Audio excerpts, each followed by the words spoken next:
ABP news से खास बातचीत के लिए इस वक्त हमारे साथ मौजूद हैं तावड़ू से विधायक संजय सिंह। बात करते हैं सर। एबीपी न्यूज की टीम ने एक स्टिंग ऑपरेशन किया जिसके अंदर ये साफ हुआ है कि अरावली की पहाड़ियों में लगातार माइनिंग की जा रही है। एसडीएम साहब का स्टिंग ऑपरेशन हुआ लगातार। उनका ये कहना है कि वहां डर लगता है जाने में, पहाड़ियों पर पुलिस को भी डर लगता है जाने में। तो क्यों प्रशासन को डर लग रहा है सर वहां जाने में, क्यों कार्रवाई नहीं हो पाती है? मैं सबसे पहले हमारे जो सुरेंद्र बिश्नोई डीएसपी जिनका एक कहते हैं बहुत बेरहमी के साथ जो हत्या हुई उसके लिए मैं घोर निंदा करता हूं। जहां तक चोरी की बात है, अवैध खनन की बात है, देखो प्रशासन हमेशा मुस्तैदी से अपनी जो जिम्मेवारी उसको पूरी करता है। कई बार जब हालात इस प्रकार हो जाते हैं, कई हादसे भी ऐसे हुए हैं जहां प्रशासन की कई बार बहुत कम टीम रहती है और क्योंकि ग्रामीणों की जो ये पहाड़ चोरी इनकी भी एक कहते हैं कि जरिया है, एक रोजी रोटी का जरिया भी यही है। तो वो जरिया जब प्रशासन जब सख्ती करता है अवैध खनन को लेकर के, कई बार आपस में विरोध हुए हैं, कई बार आपस में प्रशासन के लिए साथ टकराव भी हुआ है। उस टकराव का कई बार जैसे आपने कहा भी प्रशासन पीछे हट जाता, प्रशासन कभी पीछे नहीं हटता। कई बार जैसे जहां फोर्स कम हो रह गई, गांव पूरे के पूरे उसका विरोध करते हैं, कई बार ऐसी समस्या आती है। बाकी मैं समझता हूँ ये अवैध खनन रोकने का ही एक ये जो परिणाम जो डीएसपी की जिसने जान गंवाई वो आपके सामने है।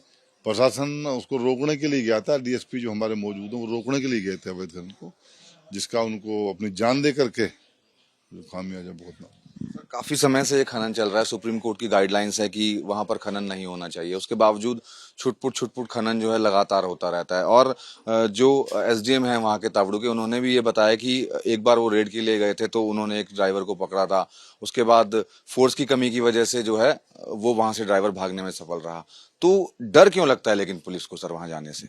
नहीं, डर की बात नहीं है, डर कोई नहीं लगता। डर ये जो डीएसपी हमारे जो गए थे अपने सुरेंद्र सिंह जी, ये गांव क्रॉस करके आगे, पहले गांव पड़ता है आगे पहाड़ हो, गांव क्रॉस करके वहां गए थे। डर की कोई ऐसी बात नहीं है। कई बार परिस्थिति ऐसी हो जाती है जब विरोध, जब टीम रोकने के लिए जाती है तो विरोध जब होता है तो उसमें हो जाता है, कई बार प्रशासन को पीछे हटना पड़ता है।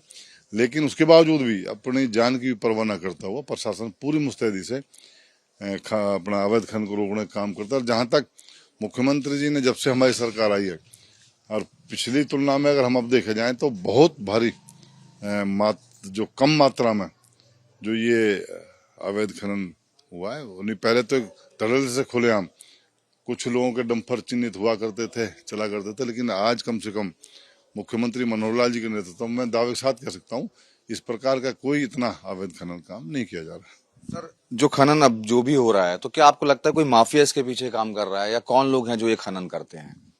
नहीं, माफिया तो मैं नहीं कहूंगा, ना माफिया है, लेकिन जिन लोगों ने दो दो चार चार पांच पांच गाड़ी अपने लिए रखी है, अब वो गाड़ी ले ली उन्होंने तो वो चोरी छिपे दो गाड़ी निकाल ली, एक गाड़ी निकाली, इस प्रकार उनका जो कहने साहब मात वाला जो खेल कहते हैं वो कई बार होता है। पुलिस ज्यादातर प्रशासन पकड़ता भी है गाड़ियों को, लेकिन फिर भी चोरी छुप के एक आध दो गाड़ी ले जाते हैं, तो वो इस प्रकार की चोरी होती है, माफियागिरी नहीं है। किस तरीके से इस पर खनन पर रोक लग पाएगी, क्योंकि एक डीएसपी थे जो शहीद हो गए इस खनन को रोकने के चक्कर में, तो आपको क्या लगता है कि कैसे पूरे तरीके से लगाम लग पाएगी इस खनन के ऊपर? देखो, प्रशासन अपना मुस्तैदी से काम कर रहा है और जहां तक के अरावली अरावली के साथ जो लगते हुए गांव हैं उनकी उन्होंने रोजी कहना उनका जरिया जो ये बना रखा है, मैं उनसे भी यही अपील करता हूँ कि तो इस प्रकार का टकराव ना करें। इस प्रकार का जो सरकार के द्वारा बनाई हुई जो कानून है और सुप्रीम कोर्ट ने ये जो एनजीटी सुप्रीम कोर्ट उनके द्वारा जो बंदिश है वो बंद नहीं रहना चाहिए और उनको अवैध खनन नहीं करना चाहिए। तो ये थे विधायक संजय सिंह, जिनका साफ तौर पर यह कहना है कि जो प्रशासन है वो लगातार अपना काम कर रहा है और लोगों से भी अपील कर रहे हैं कि जो लोग खनन करते हैं उस खनन को करना बंद कर दे, क्योंकि सुप्रीम कोर्ट ने अरावली की पहाड़ियों पर खनन के ऊपर रोक लगा रखी है। कैमरामैन अजय तिवारी के साथ मनोज वर्मा, एबीपी न्यूज नू।